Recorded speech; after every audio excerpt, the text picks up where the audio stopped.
I'm looking around at some really genuine people that grew up on the North Shore in the 70s and 80s, and we're still here.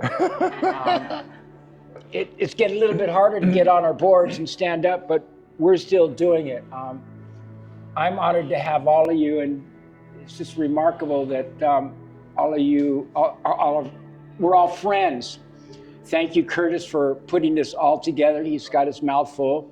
Louis, Randy, Rarrick, Melissa, I want to say thank you. And most of all, Shaun here. Of course, we could talk about busting down the door, but I think what we should really get behind is the 70s and what we had to go through to get to where we're at now. And of course, the pecking order back then was a lot more difficult because you had a very dominant crowd at the pipeline, as Barton Lynch would know and Buzzy would know. And of course, I just got a picture of Leonard Drago. He said to say hi. And of course, he was the gnarliest one of them all in the lineup. Randy could vouch for that. But busting down the door was a very unique time in our life where the Australians were very dominant, very aggressive, Aussie, Aussie, oi, oi, oi, and they got what was coming to them. But on the sideline of that, there was Shaun Tomson and Mark Richards, who you give respect, you get respect. And of course, that's why he's so well respected. And that's why we have him here today.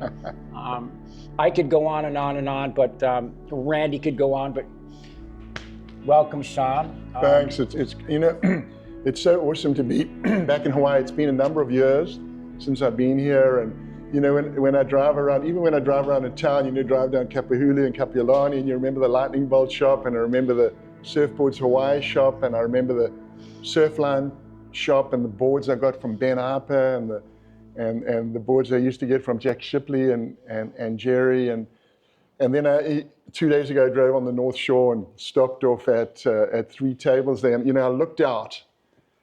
And it was like yesterday, you know, that aspect and that vantage point, it hasn't changed. So, you know, I'm 70, I just turned 70, and you look there and you feel like you're 19 again. You know, the North Shore is sort of a place of rejuvenation. But I want to tell you that my roots to Hawaii and my connectivity to Hawaii goes back a long, long way. My father was a champion swimmer in South Africa, and his hero was Duke Kahanamoku. My father was born in 1923, and at 13 he was the #1 swimmer in the country. And his dream was to win an Olympic gold medal. And unfortunately he was really badly attacked by a shark at my home beach, and it just shredded his arm from the shoulder all the way down to the wrist. But he never lost his great love that he had for surfing.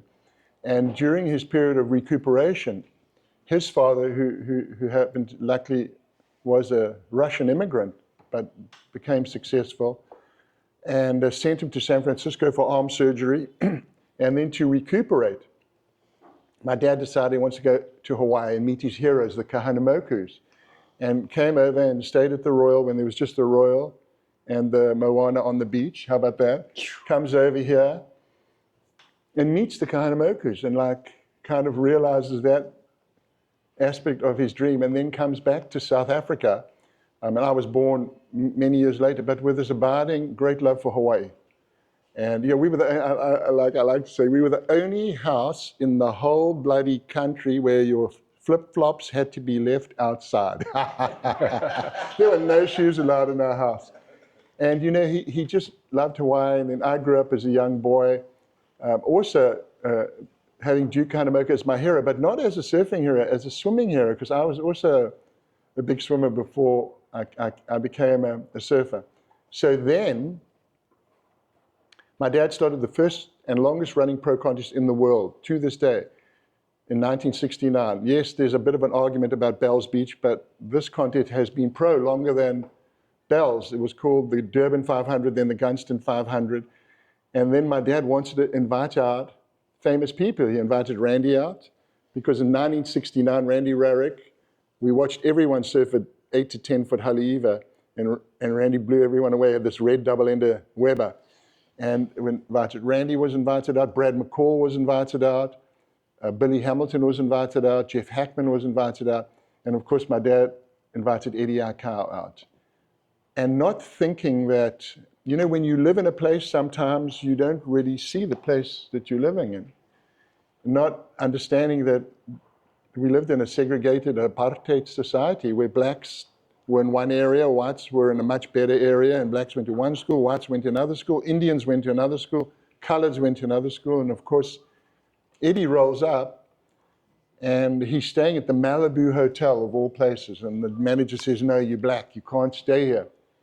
So we went and picked him up, and he came and stayed with us. And we introduced him to Daryl and Lynn Holmes, the Holmes family, Jody's mom and dad. And they took him to J Bay. And I used to take Eddie around surfing in Durban. And I think and when we used to come over here, we used to go to luau's at the graveyard where he lived. You know, I was like, we're 15 and 16 years old, my cousin Michael and I, like, it was quite an eye-opener. But, you know, I think at the roots of the love that he had and him being a peacemaker when things went bad for the Aussies in 1976 was because he had been shown this aloha when he came to South Africa in the time of segregation from us as South Africans and the Holmes family as Aussies. So there's a bit of a backstory. We didn't, I'll tell you why we didn't cover that in the movie. Because when I wanted to make that movie, the movie was made during a very tough time in my life. It was made 8 months after I lost my boy. And I need something, you know. I'd just written a book that had come out called Surface Code, and it really helped me on a path to recovery again. And then I decided to make that movie. And, you know, I think I wanted to just reflect the story of young guys changing their world.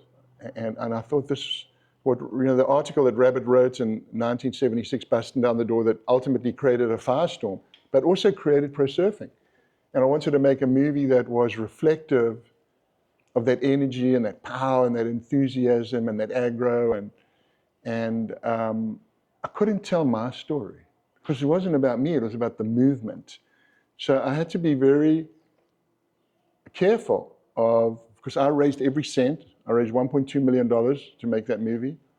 And it was a movement story. It wasn't Shaun Tomson's story. But that's why I wanted to tell you that, because the attraction and deep love for Hawaii that I've had came from my dad.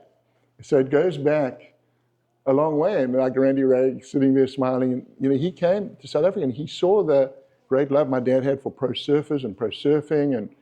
And you know, even though he had this terrible attack,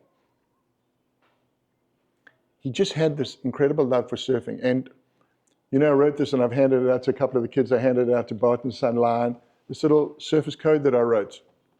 And the very first, and it's 12 fundamental lessons surfing taught me about life. Every line beginning with I will. And I speak to millions of people about it, and millions of people have read it. And then I encourage people to write their own code, okay? This morning I was at Jarrett Intermediate School. 2 days ago I was at Punahou, you know. 2 weeks ago I was at Harvard Kennedy School of Leadership. I did 3 lectures to the brightest minds in the world. And they hear about surf stories. And I'll tell you what, changes mind state. I promise you, surfing stories have got incredible power, Darrick. And what you're doing here, bringing people together in this divided, broken world, it's Jews call it a mitzvah. This is a good deed that you're doing it because the world's fucked up, the world's broken, the world's divided and disconnected. That's the fundamental issues. People are disconnected. Republicans, Democrats, you know, whatever race, religion, you know, there's disconnection. And surfing brings people together. So this little code that I wrote, the very first line comes from Hawaii.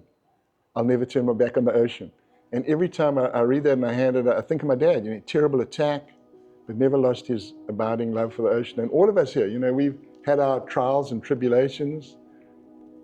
Darrick's had cancer. I've had health issues. My wife's going through a big health issue thing at the moment. All of us, you know, we suffer and we go through it, but we have this, we'll never turn our back on the ocean. And then the other line I love and what I wrote was, I'll always paddle back out. I'll always paddle back out. And you know, people think like every one of us has been punished. I saw Buzzy get punished. I saw you get punished so many times. All of us, we've just been punished out in the lineup. But people think, oh, you know, that line's about resilience and it's about perseverance. Yes, it is. But it's about what surfers have more than any other tribe.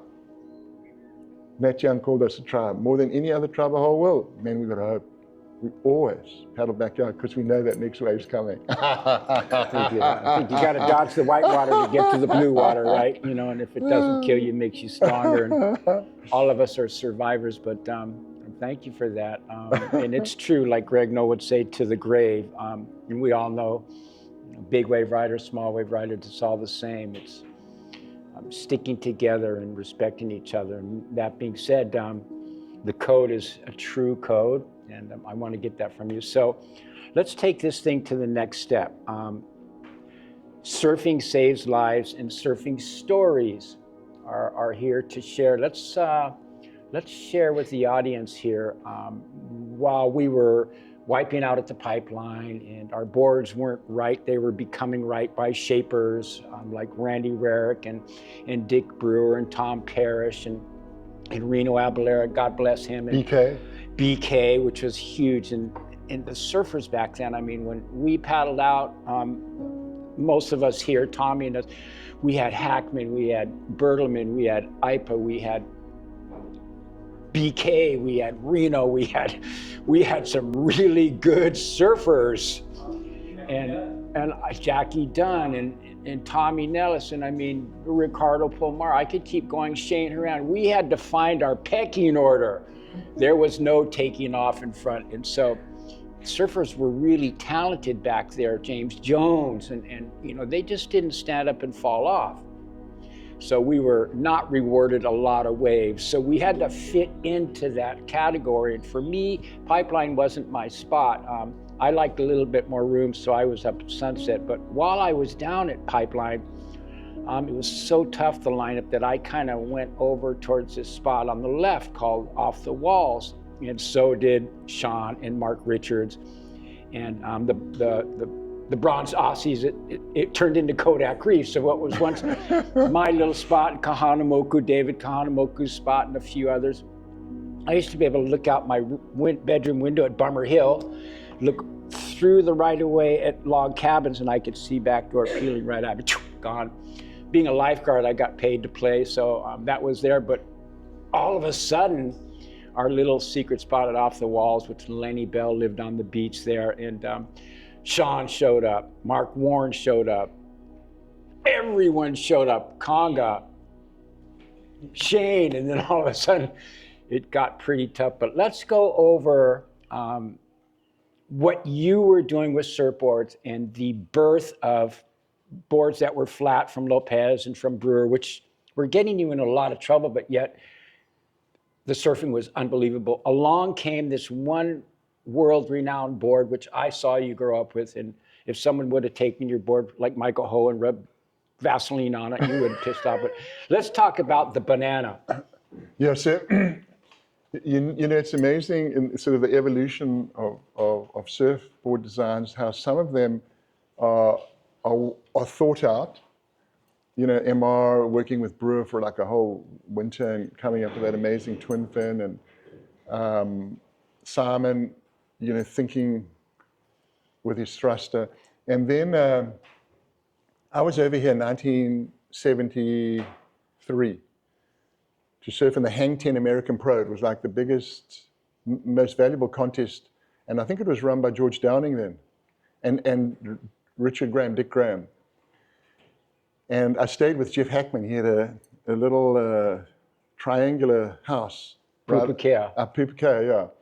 And, you know, here I am, I'm like a straight up kid. I've never even smoked dope in my whole life. And like Jeff Hackman was my hero. BK and Jeff Hackman, like, they were my heroes. And he had 8-foot Brewers. That's what he used to, he won everything at Sunset. He was impossible to beat at Sunset. Amazing surfer, you know. The three guys at Sunset, Jeff, BK, and Reno, to me were like, those were the guys. And they were all different, but they were just incredible. So anyway, now I'm staying with my hero, and he's got his 8-foot Brewer, yellow Brewer. And he had a yellow Brewer and a white Brewer. So I'm going, I know I'm going to come back next year, and I take pictures of the brewer, you know, all the different viewpoints, and I take them back to my shaper in South Africa, Spider Murphy. Spider was a great guy. He made my 7-footers for that I used to ride back door and off the wall, you know, turning inside the tube, single to double conquer. I mean, he was super advanced. But I said, you know, I want the rocker like the brewer. Picture of the brewer there in the shaper.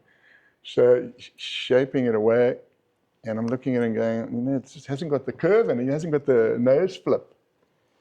So I can't be in there the whole time because I'm like doing my first year at university. I'm studying economics. I know Barton is really into formal education. Where's he? And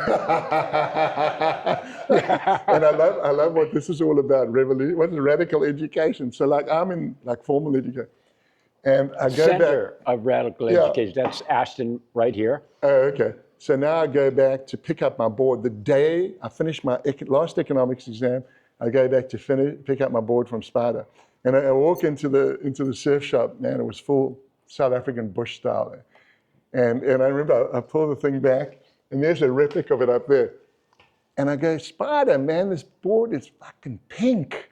You know, like I'd ordered red boards, like Al Chapman, you know, all the gnarly dudes, they had red boards. And I want to get like, I called it testosterone red, all the Hawaiians, like the gnarly guys, you know, I want a red board. And I look, I go, Sparta, man, it's pink. He goes, no, sorry, Shaun, how about this? I'm mixing the tint, the red, you know, because in those days, I'm mixing the tint, and I had some white opaque in the plastic bucket, and I forgot about it. Now, it's not like, it's just a bucket of resin. You're going to put it aside and then another one. But in those days, economy. So now he like laminates the board, it's pink. So then I look close on the board, and it's got this bend in it, like 7 3/4 inches of rocker, Adolf. Like, what were your 8-foot guns? 6 at the most. 7, and it was like, and I look at this board, and it's just got this like red bend, and I look at it and go, no way, Spider. I said, you've made me a pink banana. Oh, what a place. So now, you know, I'm leaving the next day. So I got to take my pink banana with me, and I take it over to Sunset. I arrive at Sunset, and I'm staying with, who am I staying with? I'm staying with Mike Lamont. He was there. You'd organized him with the house. And I paddle out my first surf at Sunset, okay? I've got one board, I've got my 710, and I've got like a couple of 7-footers. So I paddle out at Sunset, and I paddle into my first wave, and I leap to my feet. And because the board had so much rocker, it just tipped the fin out, and I spun out, and I slid all the way down. And as I hit the bottom sideways, a guy ran right over me, right across the shins, bang! And now I'm off to Kahuku Hospital. A guy called Craigie Halley. Do you remember him? Craigie Halley was like a movie guy off the hospital. He says, hey, Shaun, when you go to the hospital, ask them for Valium. I said, what a Valium? He said, don't worry about what they are. Ask them for Valium, and I want the Valium. What a classic. So now I come back patched up. I come back patched up from the gnarly, like cut across the legs, and I tape myself up with duct tape. Remember, we used to duct tape. Yeah. And someone comes up to me and says, hey, Shaun, man, pipeline's on. Pipeline's on. So I managed to get down a pipe, and I'm standing there. I got this board. I've had one wave on it sideways, and its pipeline's booming like 10 feet, you know, right on the inside reef, not capping. Because when it caps on second reef, I think it's way more radical when it's like 10, 12 feet, when it's just not capped, it's just coming in and just detonating. And you know, I'm standing on the beach and I can feel the boom, the boom, and it's super scary. And I'd surfed pipe before because I'd actually surfed it at 14 on a Ben Upper. And then I surfed it on one of your boards that you made us, Randy, in like 70s, and just got a caning out there. So now I'm sitting on the beach watching and going, man, I got to go. And you know, no leashes in those days, eh? And it's the only board I got. And I think if it breaks, it's okay because it's a dog. And I remember I paddle out there and I sit there. And you know, when pipe's serious and you're sort of really riding it for the first time, because before I was super young and I wasn't committed, but now I'm committed, I'm aggro. And it's very intimidating, you know, when those waves come through. And you know, now you watch it on video, there's a suddenness there that is not captured on film ever. It is so sudden and it is so fast that it's really, really incredibly intimidating. And I remember I sat there and I'd paddle, and then, you know, I'd look over the edge. Man, it was so frightening. It's just that black coral there. And you know, I had studied the history of pipeline, and you know, Peruvian guy, what do you say, Joaquin Mira Quesada died there in the Shigi died there. And then I'd seen a couple of guys get, you know, really good caning there. So now I'm paddling and I just can't get over the edge. You know, it's like there's sort of an invisible barrier there. And then I thought, man, I've got to go. And I paddle. And I just got over that edge. And the first wave, as I dropped in, that board, it fitted perfectly into the face. Perfectly. And also enabled me to like hit off the bottom and then jam off the top. So I got to tell you, I rode this board for 5 winters. Can you imagine riding a board for 5 winters? 5 winters, never ever lost it on takeoff, ever, in 5 winters. And you know, we hit pipeline hard. We hit it really, really hard, and it was amazing. 5 winters, this board was like a lifesaver for me because we were hitting it hard, and I reckon if I didn't have that board, I would have never once on takeoff ever. I mean, I got some big canings at pipe, but never ever on takeoff. So this board became like a lifesaver for me. I won the Pipeline Masters on it. I don't know whether I was the youngest guy to win at the time, of course, but I won it against the Backsiders, you know, against Jerry and Rory and Jackie Dunn and Mike Armstrong, Jeff Crawford. And you know, it's funny. They made a doco about Jerry Lopez. I saw it a couple of years ago. The late Jack McCoy made this beautiful doco about Jerry. So what used to happen now, like that's 74, I'm just starting to come into, the board's giving me a lot of confidence. By 75, we're ready. You know what I mean? Me and the Rabbit, and we were all like ready to make the mark. So I'd paddle out a pipe, and wherever Jerry sat, I was on his inside. So of course, I would just take off, Jerry would drop in, and there's none of that in the movie. So of course, he dropped into me a few times, I'd go back and drop in. Jack McCoy, now only putting the shots in of Shaun Tomson dropping in a Jerry Lopez when it was like, the game was on. But it was wonderful to be able to, you know, you go out there and you go hard and you test yourself against Jerry and, you know, the gods, Jerry and Rory, and it was so fun. And in fact, it's funny. You know, I'm on social media because I love to be able to spread positivity and hope and purpose. And I found a picture of myself riding this board, doing a big power jam off the top. So about a week ago, I sent an open letter to Jamie O'Brien, to Mason Ho, and to John Florence. And I said, do you know, when I grew up, it was called pipeline. It wasn't called pipe, because pipeline is not just about a tube, but it's about the line you can draw. And I put up the picture of going upside down at pipe on this board, and I said, I want to see a power jam again, because I haven't seen one for 50 years. It's funny, you know, have a bit of fun. But this board for me was super special. I broke it after having it for 5 winters. You know, boards today last 5 minutes. And then I stored it under Bill Barnfield's house, and I heard it ended up on a dumpster somewhere. Fuck. So that's my story of the pink banana. And it's a revolutionary board. So that was Spider. You know, Spider Murphy was an amazing shaper out of South Africa. He made me a series of 7-footers at sort of the peak of the single fin era in 75, 76, 77, through that 3-year period until Mark Richards introduced the twin fin in like December 77. So I think that they were like very advanced, you know, single to double concave when no one was doing it. Spider was very advanced shaper. And, it enabled me to put my front foot on that concave and really sort of turn and drive in the barrel. Pardon? It doesn't look anything like a brewer, no. No, can you believe it? It was supposed to look like a brewer. It doesn't look anything like it, I know. 7 3/4 inches of... so how he got the rocker in, I forgot to tell you. Oh, this is a good one. So he told me, Shaun, I couldn't get enough rocker in it. But as I was laminating, I had an idea. He said, I put a pile of bricks on the nose and bent it. How about that? Bush style, South African. They call it, in Afrikaans, they call it boer maak 'n plan. That means the farmer makes a plan regardless. You know what I mean?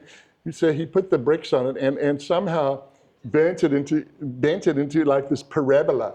It was like super wacky. That's why the curve is so unique. So that's the story about the pink banana. Well, I think We've all got stories about these amazing boards and this certain. You, Jerry, drop it in on, and then you mentioned Mark Richards.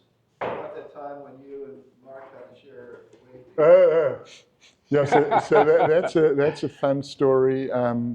So Mark and I, like you say, Darrick, we're all respectful of each other. When we'd surf Sunset with BK Reno,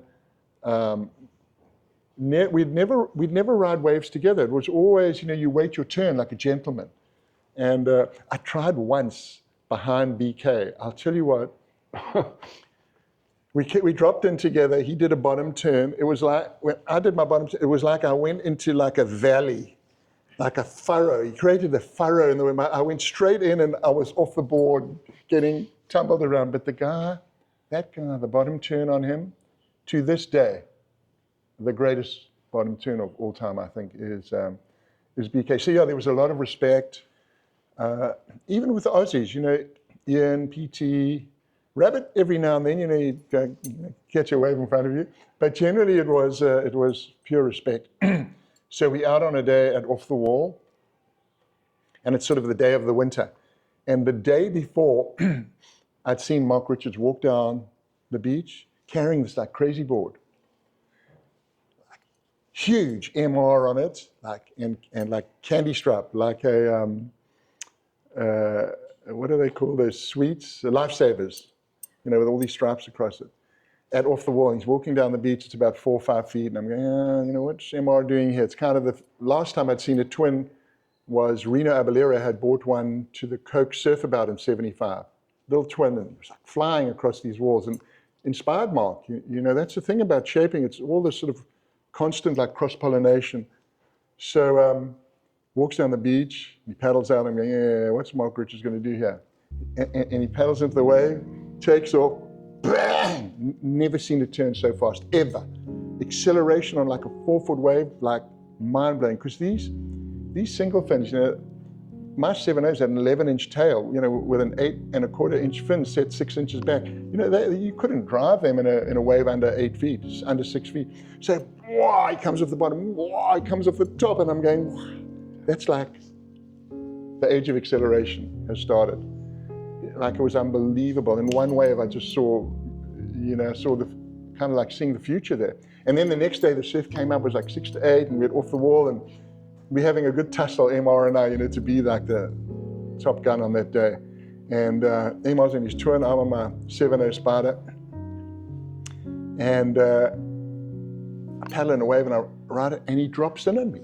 MR, and I go, what the fuck? MR drops in on me. There's no way. I paddle straight out and I just stuff him into the pit, because we never dropped in each other, because we both knew that it would be gnarly if we did. And he freaks out. So now I hear later that MR, well, this is what he said, MR, you beauty. He said, no, I didn't notice that I dropped in on you. He said, I just thought you dropped in on me. So now I paddle out the back, I've just dropped in an MR, and I'm waiting for the wave, and the beautiful set, like 6, 8 foot set comes through, and I'm paddling for it, and I see MR paddling towards me, and there's like smoke coming out of his ears. And as I paddle into it, MR swings and takes off and does a fade. We used to call it a fade. It's not really done today. But it's a beautiful maneuver when you fade back into the pit, like Hackman had the world's best fades. So he fades me, and I'm going, what am I going to do? And I hit the bottom. going kind of leftish. And you know, I had watched Jerry and Rory, because they used to always drop in each other, those two. And they would, like, if one of them dropped in, the one would do the turn and just maintain a high line. So I thought, okay. So he jams his turn, because I'm on a single, it was a bit of a tighter turn, and I managed to get the line right up inside MR. Now MR thinks he's lost me on that first turn, because, you know, he like stuffed me. And I managed to get that high line, and then we both of us just drive through the barrel. And I had never been in the barrel behind someone before. And you know, you like twin fins, you got the fins are right there, but you know, MR never fell off that dude. I mean, in my whole career surfing with him, I maybe saw him fall off 3 or 4 times. The dude was like, never fell off. And so I had that level of sort of confidence that he wasn't going to fall. Anyway, we pull up inside the barrel, it throws, we drive through. It was an amazing sensation to be in the tube behind the great MR. And then we burst out, and as we burst out, MR thinks he's lost me. I go, whoo! And he looks behind him, and that was that wave. It was so exhilarating.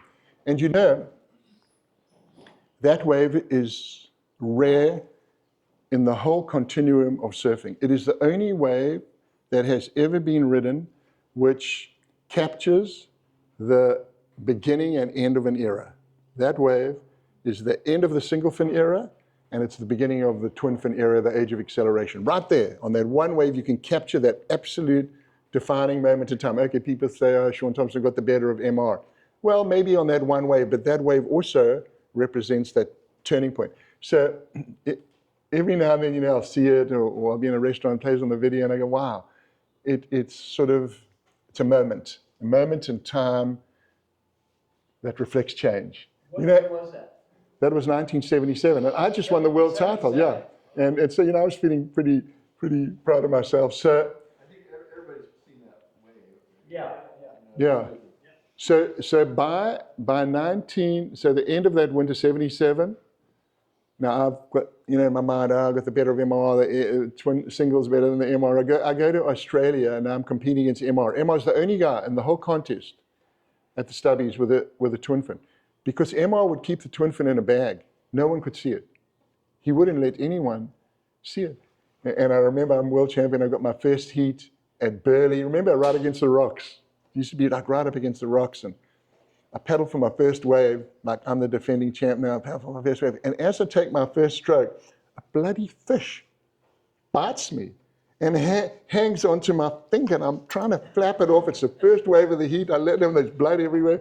I take off, I ride the wave, and then I break the fin out on my first wave on the rocket bidding, and I had no backup, and I was against Cole Smith, this backsider, and that was my defense of my world title. I don't know how relevant that is, but anyway. Well, we all grew up with that time, Off the Wall, and it was a hard act to follow. You guys were in the pack right there, and of course me and Buzzy and Cheyne, and we would always play around you guys. But I remember every single board that you had, every day that you rode, because I was there or David was there. Yeah, we had a lot of sessions at Sunset too, Darrick. I mean, I loved surfing Sunset with you, you know, and still to this day, and I know Randy believes the same thing. You know, I think the true measure of a man is how he carves, and Sunset is just, you know, it sort of reveals one's character. And I'm so sorry that, you know, it's not really part of the substantial part of the World Pro Tour, because the way the guys are riding it today, you know, they ride much shorter, right under that lip, and the carving that's going on, not just from the guys, but from the girls, is just, it's really fantastic. And you know, yeah, you can watch a guy at J-Bay, you watch a guy at Snapper, you know, on like a wall, a 6-foot wall. But when you watch a guy at 12 feet at Sunset, those big carves they're doing, you know, whether it's John or whether it's Medina or any of those cutting edge, Ethan Ewing, those cutting edge guys, I mean, I would just love to see it. And that was the most prominent wave in our era. It was, yeah, you know, Waimea broke every now and then. It was so damn inconsistent, or, you know, Pipe was on, we were at Pipe, but Sunset was what we were all geared to, because there were so many contests there. Sometimes in a winter you'd have 3 events there at Sunset. It was It was the testing ground. You know that, I think, and this is not an aspersion on a woman, but it was a man's way of it. It was a character way. We all know that. Pamalu's secretly ridden. She's a very jealous woman. She'll give you and give you and give you. And then, as we all know, she will make you very, very afraid. More than Waimea, more than Piahi. You're stuck behind the hammer. There's a 10 to 12 foot set coming. There's 8 waves. You're in big trouble. I mean, the only place I've had a 2-wave hold down has been there, and it was not pleasant. And you know, one thing about Sunset that, you know, from our era was there were no leashes. And no leashes were allowed in the contest. Okay, you had some caddies, but no leashes. And when you were free surfing and you lost your board, and it was a 12 to 15 foot day, and you lost your board, you know, 15 miles out in the horizon somewhere, and then you had to swim in, sometimes you would swim in through the rip, and boards would be piled up. They'd be floating in the rip. You'd have 3 or 4 boards piled up on each other, surrounded by foam. Do you remember, Randy?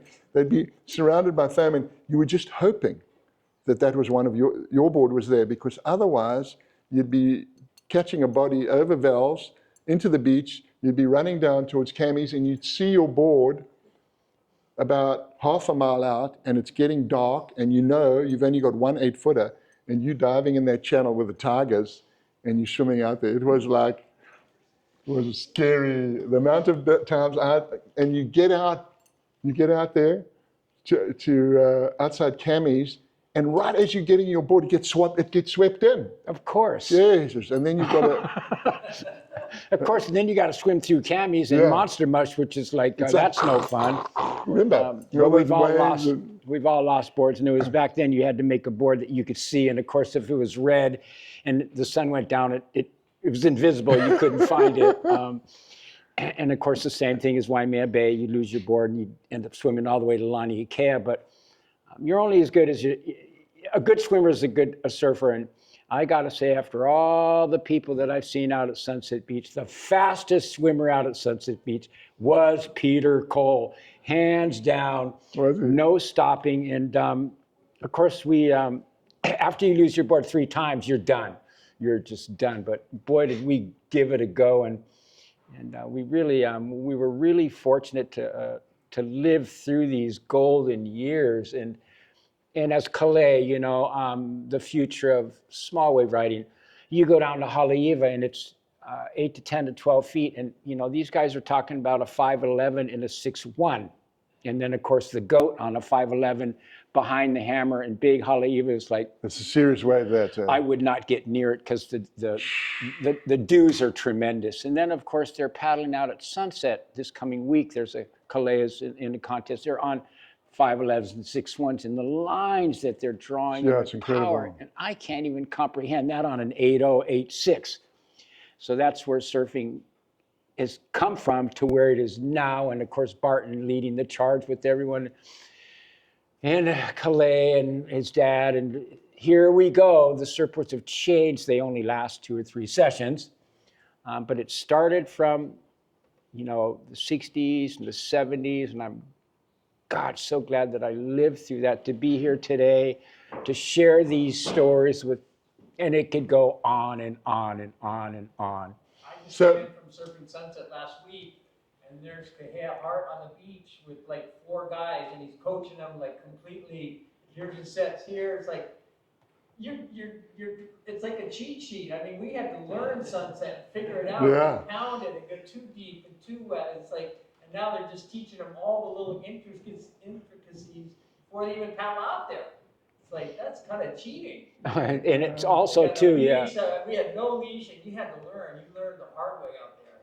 And one thing that I have noticed about Sunset is the experience level has gone down. Like I said, there were some really good surfers in our time, of course, Hackman and BK, but the surfing has gone down, and everybody seems to have bought PFDs, and then they just get a gun and they paddle out to Sunset, and it's extremely dangerous. I just bought a helmet and a blow-up suit. But that being said, you know, there, like you said, we had to learn to the pecking order, and it was tough, you know.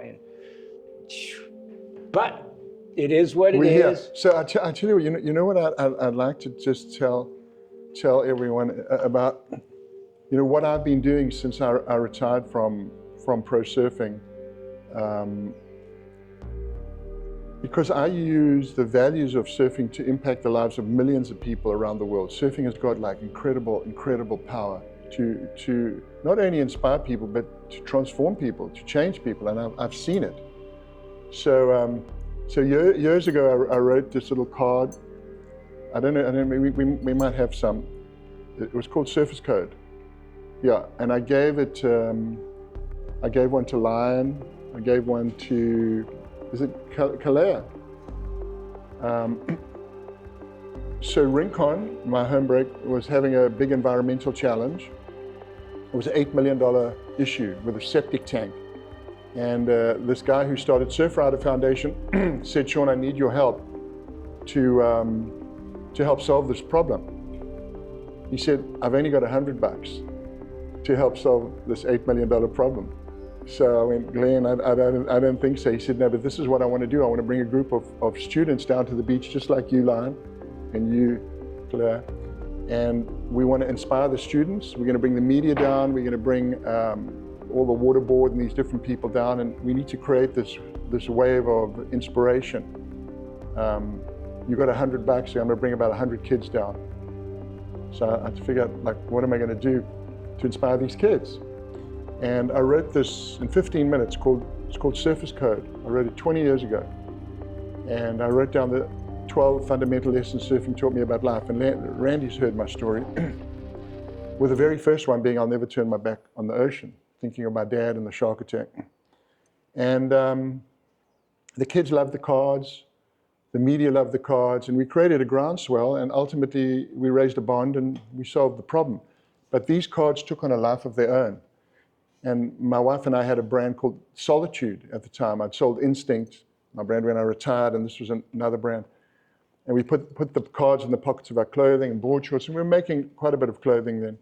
So these cards were sort of getting out into the community, and then ultimately I wrote a book, my first book, called Surface Code, 20 years ago. And the book became popular. And then I was sitting in the lineup at Rincon, waiting for my wave, with 300 of my best mates. And a guy paddles up to me, he said, Shaun, I'm a headmaster at a local school in Santa Barbara. It's a smaller school in Santa Barbara, we have 80 students. I would love you to come and talk to the students about Surface Code and your new book. So I go down there and I'm chatting to the students. And when I'm chatting to the students, I have an idea and I go, Surface Code's my code. I wrote it, 12 lines. Every line begins with what line? I will. Every line begins with I will. I wrote it in 15 minutes. What about all of you writing your codes? Surface Code is just a form of inspiration, but write your code because you want to change your life, you want to look into the future, and you want to commit to a new path, write your code. So all these kids wrote their codes, and about a week later, I got back nearly 1,000 lines of code. And the very first one was, I will be myself, which is a massive statement for a young person. I will be myself. I'm not going to be pushed around. I'm not going to be, someone's going to come up and offer me dope, and someone's going to ask me to get in a car when they've been drunk. Someone's going to ask me to do something. I'll be myself. And then all these kids wrote these other amazing words. But that first word really impacted me because 3 months before I'd lost my beautiful son, Matthew, to a poor choice. He played a dangerous game. The kids were playing it at their school with their school ties. And I lost my boy, and just one bad choice. So I got so inspired by the words of this young person, or for all these young people, that I wrote another book, which became a framework for positive decision-making amongst young people. It was called The Code, The Power of Our Will. And then I started speaking at groups. And now I speak to millions of people in all sorts of groups, rehab clinics, jails. I work with the biggest corporations in the world. I work with the biggest universities in the world. 2 weeks ago, I was at the Harvard Kennedy School. I did 3 lectures there to the brightest minds in the world. And everyone goes through the same program. This morning, I was at Jared Middle School. Day before yesterday, I was at Punahou School. Bird Mahalona, a surfer that I sponsored, he's taking me to Waiava Jail this afternoon. I'm doing another event for a roofing company. So I like to share my words and share my message and share the code. And this code has got incredible power. And anyone, if they want to write the code, go to my website, you can download it. It's open source code. It can be used in any way people want. But it's incredibly powerful, no matter where you are in your life. Sometimes you just spend 15 minutes of introspection, and then you make a commitment to the future. It's got incredible power. There's been academic studies on it. It's an amazing, powerful way through the values of surfing to make a change in the world. Because the world right now is disconnected. And I see it because when I do my presentations all over the world, right at the beginning, I ask people, text me a word that describes how you're feeling. And they text me a word. Last night we did it at the Outrigger Canoe Club. People text me a word and I form a word cloud. The bigger words are the more frequent words are larger.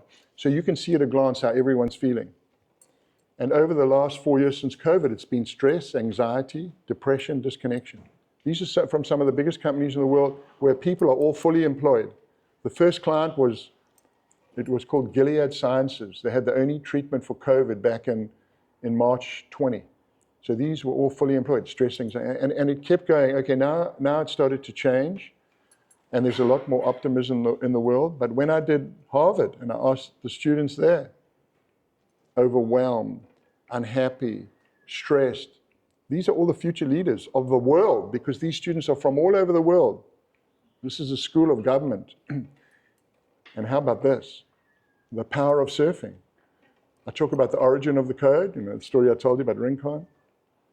I tell 3 surfing stories. I tell a story about a big wipeout at Waimea, about perseverance, resilience, and hope. I tell a story about riding pipeline, commitment and courage. And I tell a story about my son and I on the beach together inside what he created called the Sacred Story Circle.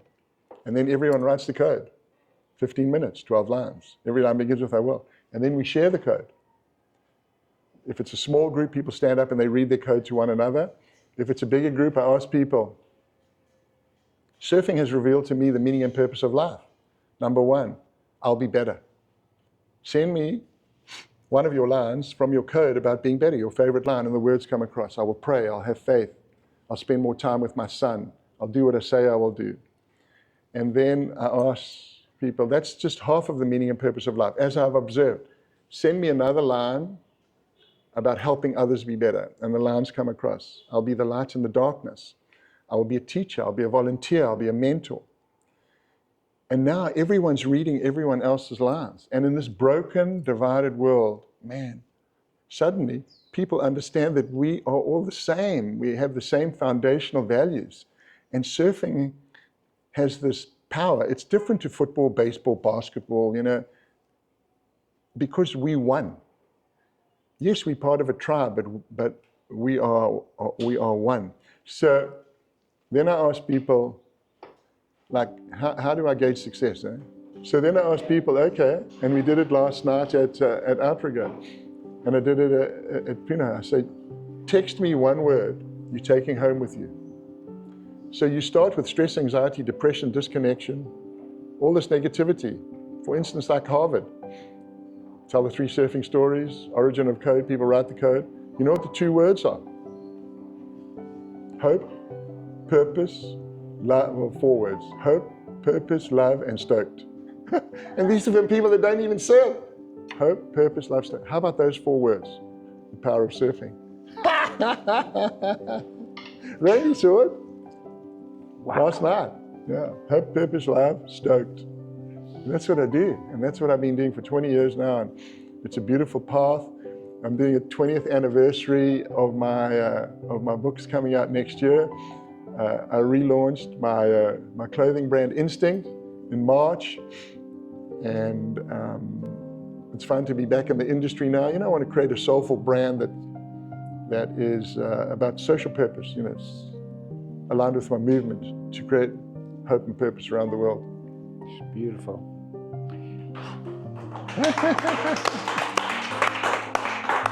So any questions from anyone there? I feel like I should be sitting over there, and here's the teacher, and I'm learning. You're right. Go ahead, feel free and ask Shaun or myself, anything? Yeah, anything. If you know, We're all here. you know, like about surfing theory. You can ask me anything about surfing theory, about mind state. I call it mind state, not mindset, mind state. How'd you guys get to know each other? 74. Surfing. I met him out at sunset in 74. The Darrick loved that northwest with a north bowl on it. You loved that. He was always hunting. 1 o'clock. He was always hunting Behind the around hammer. there. Yeah, always hunting around there. I knew where Darrick Doerner would be. And it was I was taught by a Jim Sutar, Fat Cat. Don't go to it, let it come to you. And so a lot of people would chase the dragon, and I would turn around and go in, and that's how I always caught some of my big waves.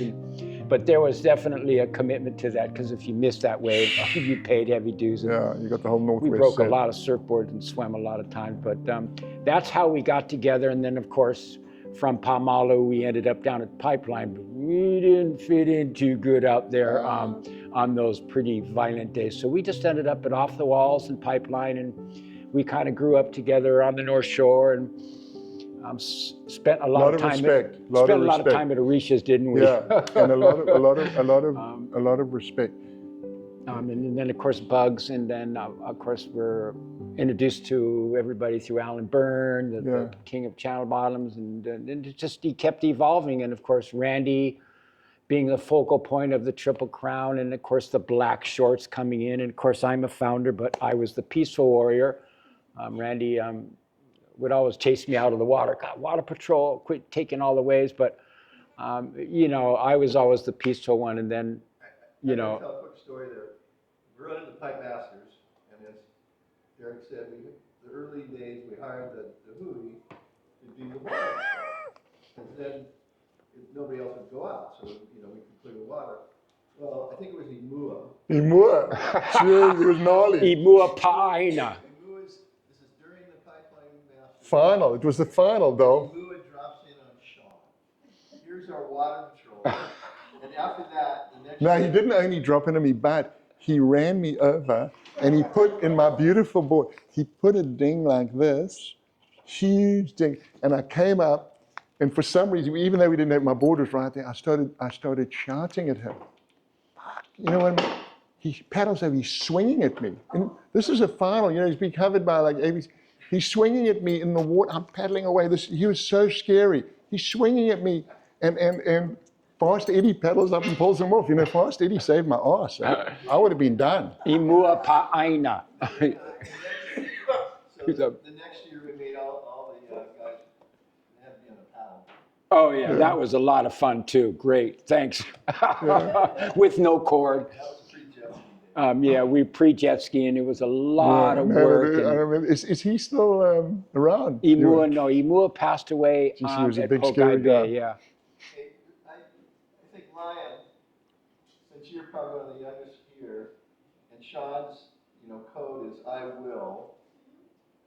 Why don't you, as you know, the next generation, give us what you would say if I will, you will what? Yeah, that's a great idea. One line. I will what?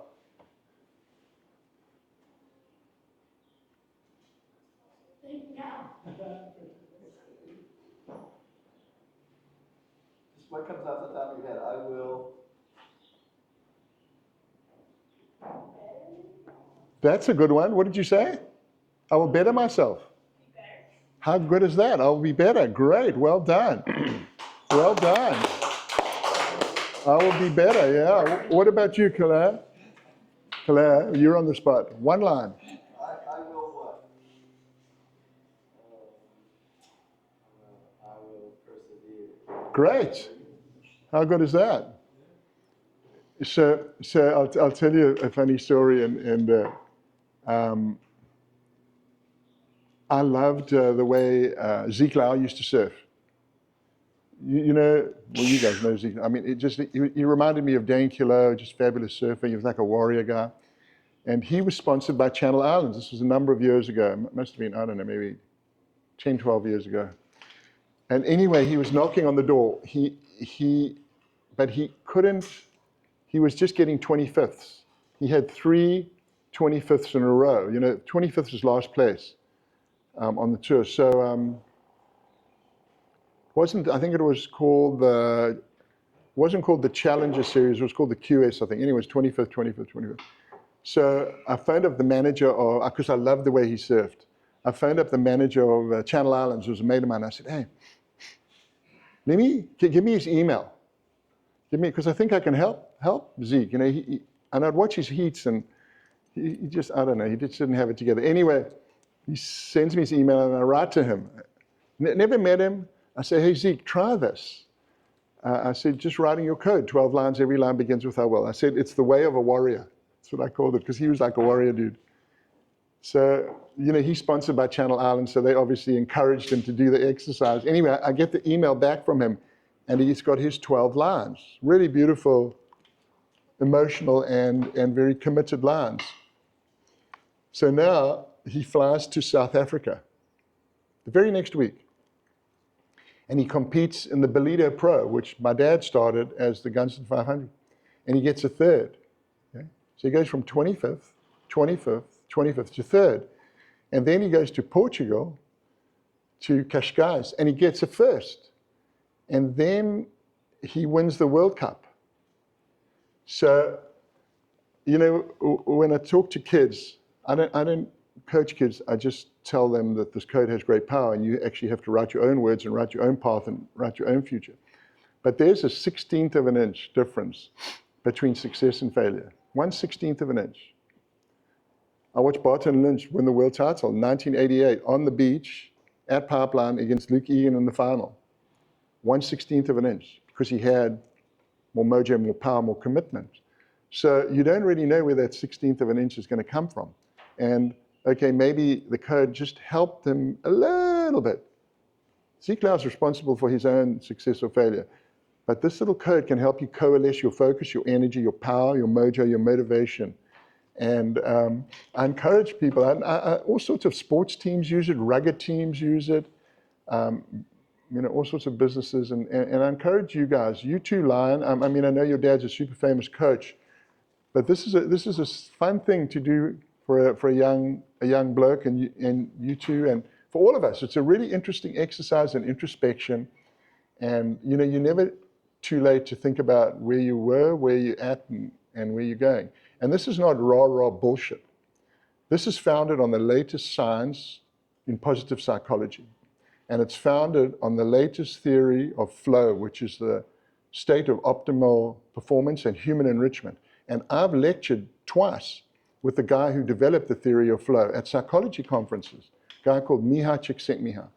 And I went back to grade school and I studied this stuff. So there's science behind this simple childlike process. And it is childlike because it came from children, because it came to inspire a group of children at the beach. But this process, the process is what's important. Surface code is just a source of inspiration and a starting point. But the process, it's very profound. Rehab clinics, prisons. When you go and you lecture to a group of prisoners and gnarly guys, and I did this one session in Santa Barbara jail. The sheriff took me there. And everyone's writing their codes and standing up and they're reading their codes to one another. It's amazing. And then you come to the gnarliest, baddest dude who makes Imur look like a small bloke.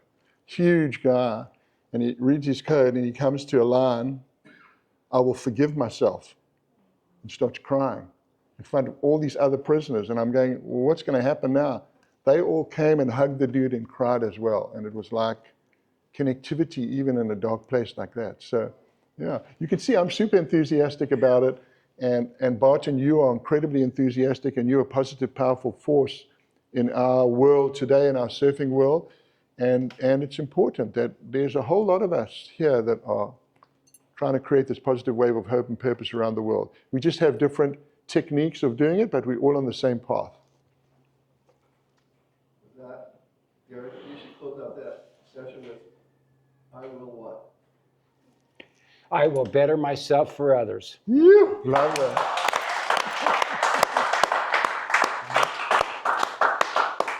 And I mean that. thank you for being here.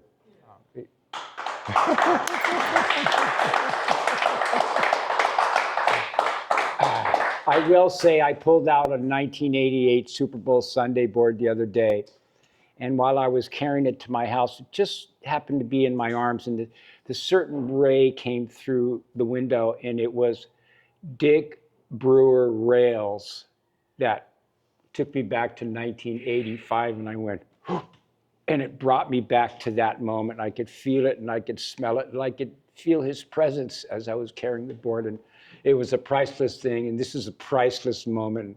For And those who don't know, that Super Bowl Sunday, back then, when Super Bowl came, nobody surfed, everybody was watching Super Bowl. But Waimea was good, Darrick and I paddled out, and I think we're the only two guys out at that stage. Sumi came out, Fu disappeared on the first wave because he always caught the first wave and disappeared on one of Louis' boards. But my point being is, you know, I've surfed for 60 years. That was the biggest wave I've ever seen surfed by Darrick that day at Waimea Bay. So. Well,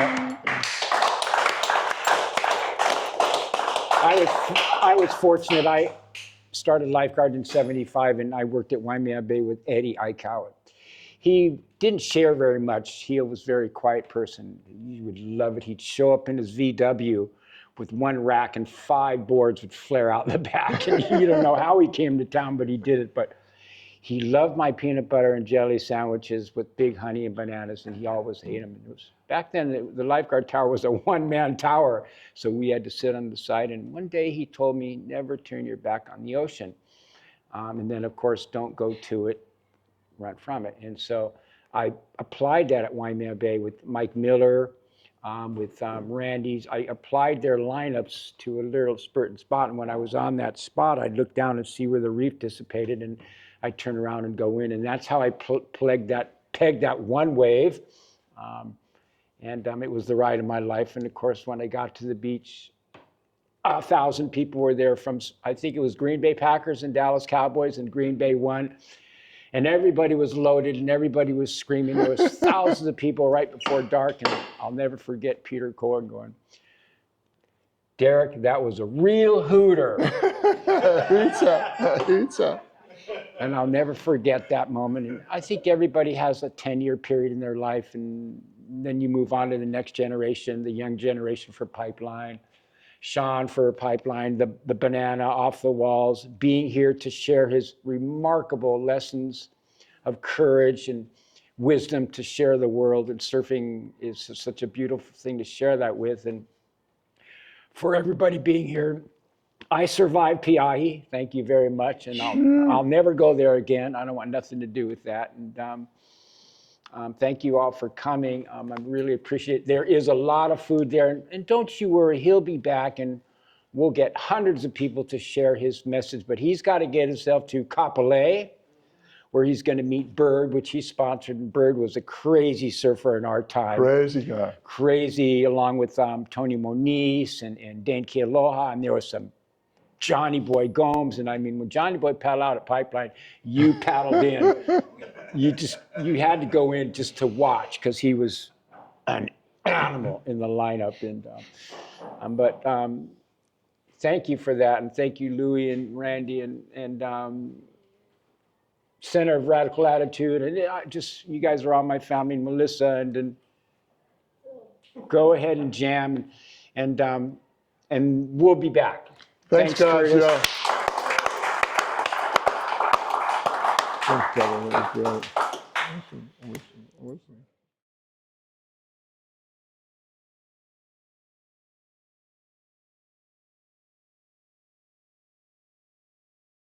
Hey guys, Ramon here. Thank you all for tuning in to today's video.